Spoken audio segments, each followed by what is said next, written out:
Give me a prediction. What's going to happen in this game?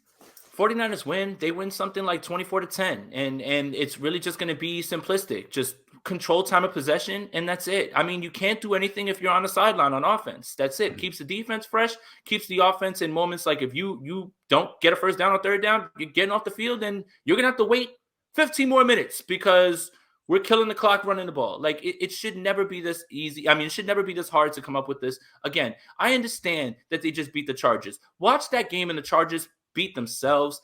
Rex Burkhead is not freaking Gale Sayers, and Justin Herbert had a bad game, man. It just happens. And Justin Jackson, who is the backup to Austin Eckler, ripped them up for about 66 yards. Joshua Kelly ripped them up on the ground. It's very simple. It's right there in front of you. Don't get cute. The only thing that you could say is, all right, here's time to get worried. Nico Collins is a big guy. I really think the world of him from Michigan. But Brandon Cooks is going to be back in this game off the COVID list, and he presents a problem down the field. But again, you negate all of that by keeping the offense on the sideline. So I understand, hey, you get hit here and there, right? The Atlanta game, every time it's got hit. But when your offense is rolling, it doesn't matter. It's not going to be enough for them to do anything. So again, control the entire game with your run offense. It's it, man. It's simple. I think this is going to be a 24-10 sounds right to me. And to me, like, this is going to be a big moment for the 49ers, because I think even in the organization, the locker room, the reason that Jimmy's still there is that they're scared they can't win without him. He's like a crutch. They have to wean themselves off of him because they haven't been able to win without him.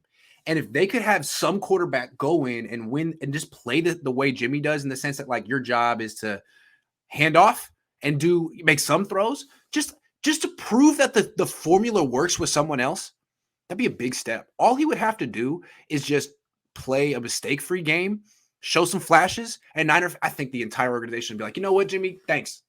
We're good with Trey now. We're good. It works. He's ready. I think it would be like I think it's going to be a big sigh of relief for the Niners. He's ready, and we can do this transition, and it's going to be a good offseason. That's what I think. And for the people that want to see Trey play over Jimmy Garoppolo, and I'm going to leave you with this.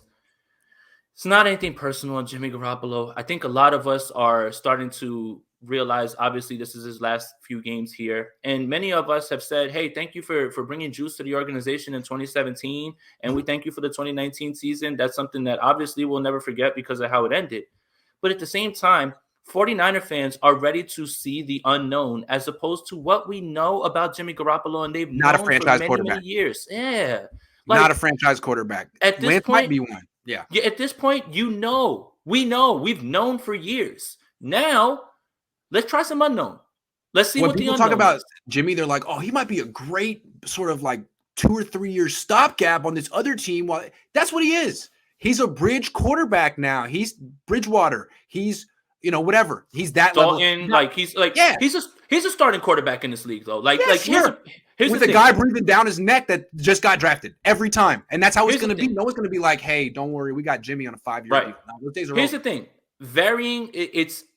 I have Jimmy Garoppolo in the 13 to 18 range. The problem is, any given week he can be 13 or he can be 18 and anything in between. Right? Yeah. Like it's the inconsistencies with the play. And then when you throw in the injury stuff, he just becomes one of those guys that you draft a guy and you're not ready to start him, like Andy Dalton with Justin Fields early in the season, like Teddy Bridgewater when who was the kid behind him? Oh, well, he was the kid behind Sam Bradford. Sam Bradford became that, right? Like those type of guys, those are valuable in the league. They are. Someone will come calling, but it just won't be for some high price.